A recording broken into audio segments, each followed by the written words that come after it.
Club World Cup. Lionel Messi and Inter Miami stumble in opener as Egypt's Ahly steals the show. Miami Gardens, Florida. Lionel Messi and Inter Miami came to Hard Rock Stadium on Saturday as the Club World Cup's hand-picked opening act, but left with a laborious 0-0 draw and with waning hopes that they can compete on this first-of-its-kind global stage.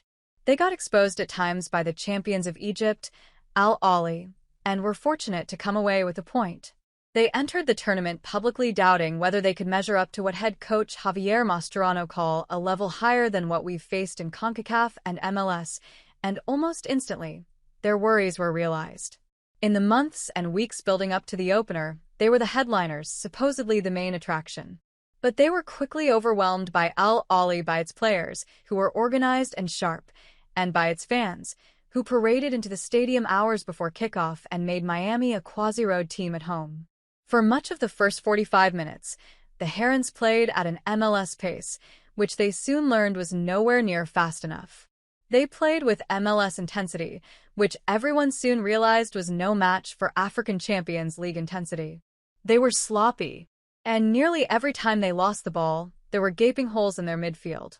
Ahly would break, sometimes 2v2 or 3v3. Less than 8 minutes in, Trezeguet and Javier Mascherano created the first of several chances, but Miami goalkeeper Oscar Ustari made his first of several big saves. The pattern continued throughout the first half. Inter seemed discombobulated and tactically inferior against a team that has spent only 2 weeks with Jose Rivero, its new coach. Miami's Tomas Aviles and Federico Redondo both took yellow cards to hack down counterattacks. Aviles was lucky not to be sent off for a second hard foul on the edge of the penalty box 14 minutes after his first. The one-way traffic rolled on and on until, finally, in the 41st minute, it yielded a penalty. Red-clad fans rose, expectantly, ready to explode, both in celebration and relief. This, surely, they thought, would be the moment all the pressure paid off. And with that, after an acrobatic clearance at the other end denied Miami its best chance of the half, in stoppage time the two teams retreated to their locker rooms, still level at 0-0. There was little doubt, though, which one had been better. "We have to improve in transition," Mascherano told DAZN at halftime. "We are losing the ball. Sometimes we are not well organized. They are very dangerous." Coming out of halftime, the game flipped. Miami's passes began to connect. Messi began to dictate the game a bit. He tested Ahly goalkeeper Mohamed El Shenawi. He whipped a low free kick just past the post. The backside of the back of the net rippled. Thousands of fans thought they'd finally witnessed the breakthrough. The breakthrough, though, never came. Not even in final minutes of second-half stoppage time, when Messi floated a curling shot over El Shenawi, seemingly into the top corner only for the Egyptian keeper to tip it onto and over the crossbar. And the two sides settled for a stalemate that suits neither in a group also featuring Portugal's FC Porto and Brazil's Palmeiras.